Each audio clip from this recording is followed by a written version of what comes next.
Мээримдүү ырайымдуу Алла Тааланын аты менен баштап баардык алкыш мактоолорду айтып арнап кетмекчимин. Сүйүктүү пайгамбарыбыз Мухаммед Мустафа саллаллаху алейхи вассаламга салам салаваттар болсун.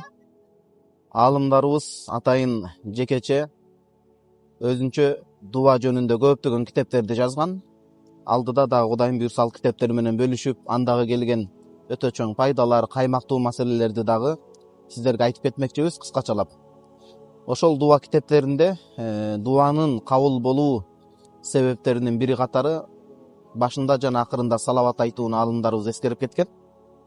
Салаваттын өтө көп артыкчылыктары бар. Анан салаватты көп айтуу бул биринчи кезекте пайгамбарыбыз саллаллаху алейхи вассаламдын акысын жакшылап билүүгө, пайгамбарыбыз саллаллаху алейхи вассалам менен таанышууга, анан жашоодо сүннөттөрүнү таберик катары таштап, аманат катары ыйгарып тапшырган сүннөт амалдарыны иш жүзөөгө, амалга ашырууга себепкер болот. Дайым ошо сүннөттү эскертип турат.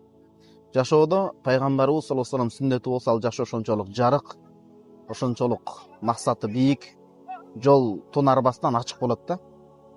Салават демекчи, мына ушул салаваттардын топтому Далаил Хайрат китебинде имам Жазули рахимахулла салаваттарды айтып бүткөндөн кийин мына могул өтө зарыл дуаны эскерип кеткен. Эч болбосо кыргызча маанисин аңдап түшүнгөндөн кийин ошону дуа кылып жүрсөк жакшы болот. Аллахумма инни аманту би Мухаммадин саллаллаху алейхи вассалам ва лам арах фала тахримни фил джинани ру'ята. О Аллахым, бардык кудурет күчүнүн ээси өзүңсүң. Мен сенин акыркы пайгамбарың, биздин сүйүктүү пайгамбарыбыз Мухаммад Мустафа саллаллаху алейхи вассаламды көрбөстөн туруп ыйман келтирдим. Акыретте бейиштин түбүнөн ордунан насип кылып, бейиште жолугушуп, учурашып көрүүдөн мени куру жала калтыра көрбө. Варзукни сухбатаху. Бул дүйнөдө пайгамбарыбыз саллаллаху алейхи вассалам жанында туруп жардам бере албасак да, акыретте бейиште бирге кылып, жанында шерик кыла көр. Ва таваффани ала миллатихи, жашоону туура жашап, пайгамбарыбыз саллаллаху алейхи вассалам алып келген динде көрсөтүп кеткен сүннөт тариз жолунда жан берүүнү, жан таслим болууну насип кыл дейт.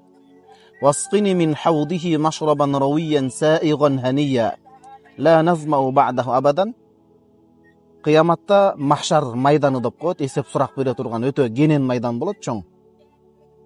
Мына ошол махшар майданында күн өтө жакын келип, мээ кайнаткан ысык аптабында пайгамбарыбыз саллаллаху алейхи вассаламдын берекелүү колунан эч качан чаңкабай тургандай, тамагыбыздан жеңил өткөн, суусаганыбызды, чөлдөгөнүбүздү кандыра турган, моокумубуз дагы, суусаганыбыз дагы кана тургандай, пайгамбарыбыз саллаллаху алейхи вассаламдын колунан Каусар суусуну кошколдоп ичүүнү насип кыл. Иннака ала кулли шейин кадир. Акыйкатта сен бардык нерсеге кудуреттүү, телегей тегиз зат өзүңсүң Аллахым. Бул дуанын акырында ушу менен жыйынтыктап имам Жазули рахимахулла. Аллахумма аблиг руха Мухаммадин саллаллаху алейхи вассалам минни тахиyyata ва салама. Пайгамбарыбыз саллаллаху алейхи вассаламга менин атыман ушул салам салаваттарды өзүң жолдой көр, жакшылык соопторду жаза көр деп. Аллах Таалам баарыбызга берекесин берсин. Чындап эле бул дуанын маанисине, маңызына көз чаптырсаңыз, ой жүгүртсөңүз эмне деген терең. Бул дүйнөдө Аллахым өзү артыкчылыгы менен бизге топук берип, мынакей пайгамбарыбыз саллаллаху алейхи вассалам көрбөстөн ыйман келтирүү мүмкүнчүлүгү берилди. Бейиште бирге болууну, жанында жүрүүнү Кудайым насип кылсын.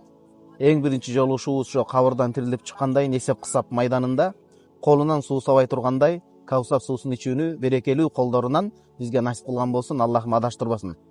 Пайгамбарыбыз саллаллаху алейхи вассаламдын сүннөтүнө бекем кылып, мынакей ошол сүннөтүнү биздин төрт мазхаб аалымдары, өзгөчө имам Азам Абу Ханифа рахимахулла бүт ийне жибине чейин көрсөтүп кеткен.